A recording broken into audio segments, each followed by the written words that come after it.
नमस्कार दोस्तों, मैं शैलेंद्र अग्रवाल एडवोकेट।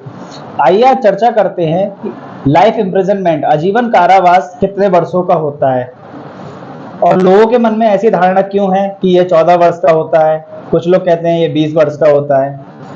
आजीवन कारावास का मतलब है टिल द लास्ट ब्रीथ, यानी कि आपके अंदर जब तक अंतिम सांस है तब तक के लिए लाइफ इम्प्रिजनमेंट आपको दिया गया है।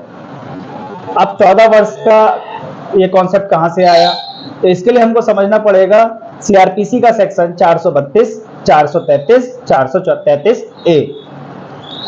432 में क्या बताया गया है? 432 में बताया गया है एप्रोप्रिएट गवर्नमेंट, यानी कि जो समुचित सरकार है वो आपकी राज्य सरकार हो सकती है, केंद्र सरकार हो सकती है।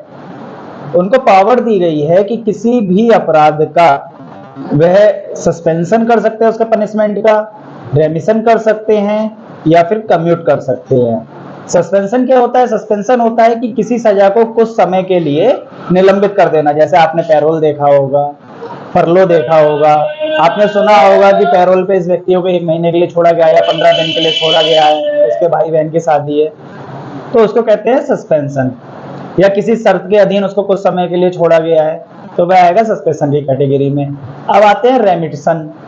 रेमिशन क्या होता है? रेमिशन यह होता है कि जैसे मान लीजिए किसी व्यक्ति को 2 वर्ष का कठोर कारावास दिया है तो वह इसके पनिशमेंट की कैटेगरी में परिवर्तन नहीं करेगा, बस उसको कम कर सकता है। यानी कठोर कारावास दिया है, 2 साल का दिया है तो वो उसको 1 साल का कठोर कारावास कर देगा, लेकिन रखेगा कठोर कारावासी। ऐसा नहीं है कि उसको साधारण कारावास में कन्वर्ट कर दे। तो ये तो हो गया आपका रेमिशन। अब आता है कम्यूट। कम्यूट का मतलब होता है लघुकरण, यानी कि दंड को कम कर देना।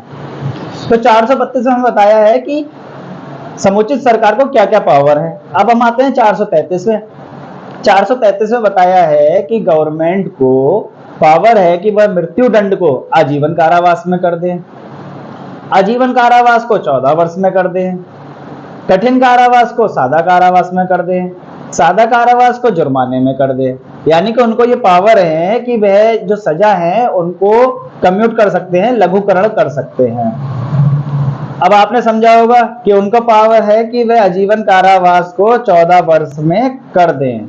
ये किसको पावर है? एप्रोप्रिएट गवर्नमेंट को। कोर्ट को ये पावर नहीं है। कोर्ट ने अगर कहा है लाइफ इम्प्रिजनमेंट है तो लाइफ इम्प्रिजनमेंट है, यानी कि टिल द लास्ट ब्रीथ है। सरकार को ये पावर है कि वो 14 साल तक आपकी सजा कर सकती है या आपका आचरण देख के आपको माफ कर सकती है। अब आते हैं 433 का, जो हमने 432 और 433 में समझा। इस पे एक रेस्ट्रिक्शन लगा दिया गया है, यानी प्रतिबंध लगा दिया गया है। इसका प्रयोग मनमाने तरीके से नहीं किया जाएगा। क्या रेस्ट्रिक्शंस है वही जानते हैं।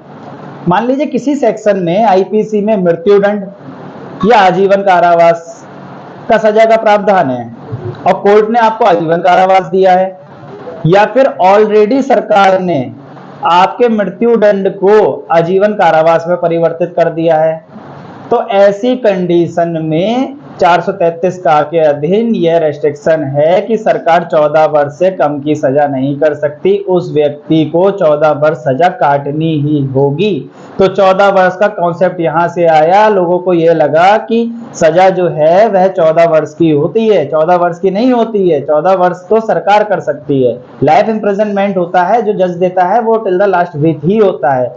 अब इसके अलावा सरकार को और कितनी पावर है? अब आते हैं कॉन्स्टिट्यूशन के आर्टिकल 72 और 161। 72 में राष्ट्रपति को पावर है कि वो आपके पनिशमेंट को बिल्कुल ही क्षमा कर दे, बिल्कुल माफ कर दे, पार्डन कर दे, या कम्यूट कर दे, या रेमिशन कर दे, या रिप्राइव कर दे, या सस्पेंड कर दे। 161 में राज्यपाल को पावर है और ये पावर 432, 433, 433 का से ऊपर हटके है। इन पावर में कोई रेस्ट्रिक्शन नहीं है। यदि सरकार या राष्ट्रपति या राज्यपाल अपनी 72 या 161 के तहत मिली पावर का इस्तेमाल करते हैं तो वह सजा को माफ भी कर सकते हैं। तो इसी तरीके की और जानकारी के लिए आप मुझे फॉलो करें, लाइक करें, कमेंट करें। आपका बहुत बहुत धन्यवाद।